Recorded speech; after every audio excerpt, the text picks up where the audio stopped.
Thanks for tuning in and listening.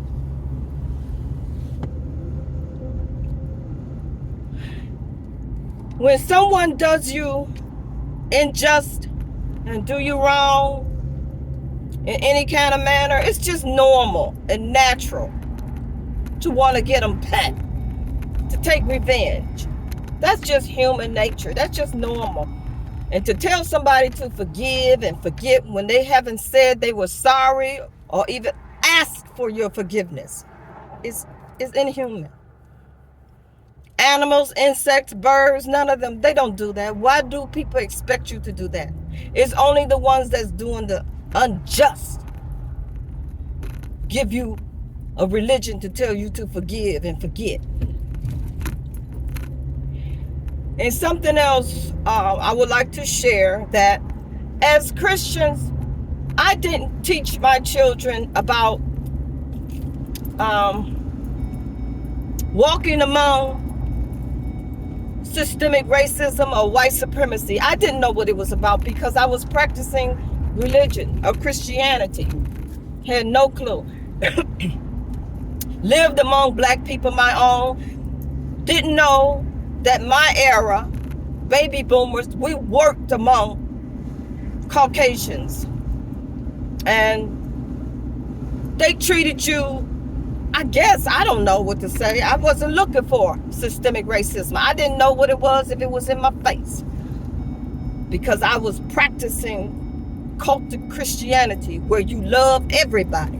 You forgive everybody, especially all Christians, no matter what color they are, whether they white supremacists or practicing systemic racism, it doesn't matter. If they Caucasian, Indian, Arab, whatever, if they practicing Christianity, that's what you go by first. I didn't teach my children how to be able to walk among them when they become teens. I remember my son, the youngest one, went down the road and was trying to play hoops in a Caucasian's backyard. And he came out later. My son told me, and it was like, get your ass on away from here. You know, like sundown. I didn't know because I was practicing Christianity. But since I have left that organization, that business, now I know what systemic racism is all about and how it has always been with me all my life. So what made me think it wouldn't be with my children? I often speak of, since I've been doing therapy on myself, understanding what post-traumatic slave syndrome is all about. I remember a Caucasian dentist tried to choke me. I was only 7 or 8 years old in Detroit on Woodward, in the professional building, 3800 Woodward. A white dentist. My dad took me up there.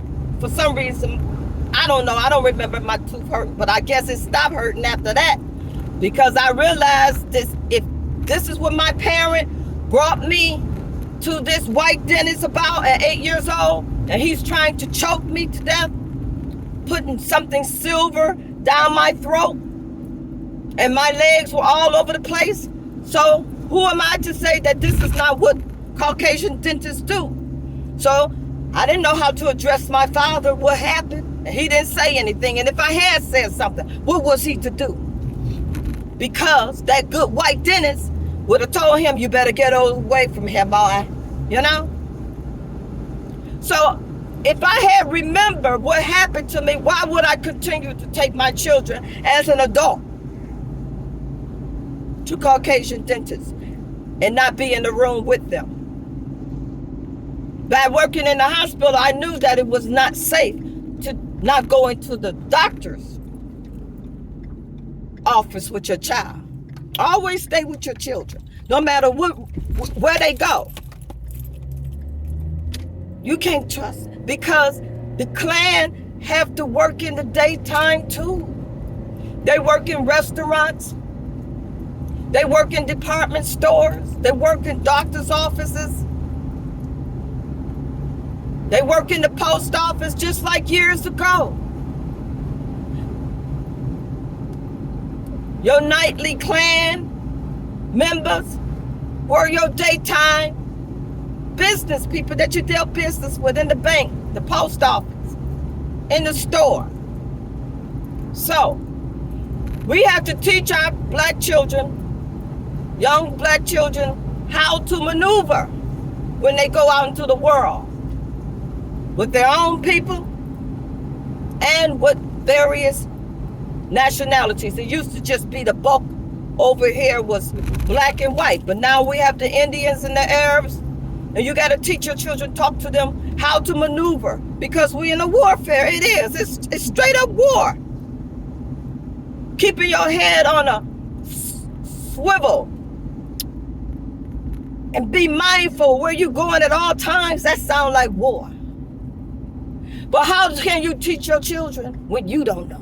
You don't know you're in a war. You don't know that racism is still going on. You don't know that they're trying to bring Jim Crow back, or it has never left.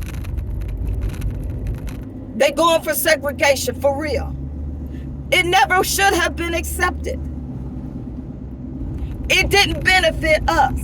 It benefited the Caucasians because they have prospered big time via African black people through sports, entertainment, religion, economics.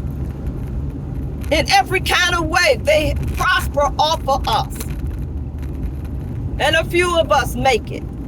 They let a few of us become filthy rich, millionaires, billionaires.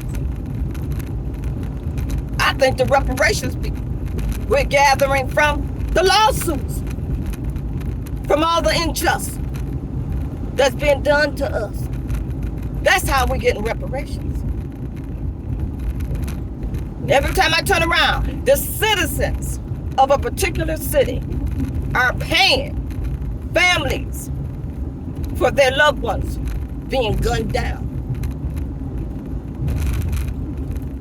Not the Klan, the cops that are hired by human resources. They don't have to pay. That's not, qualified immunity is not happening. So, that's my tad bit for today. Peace if you can find it. There is none.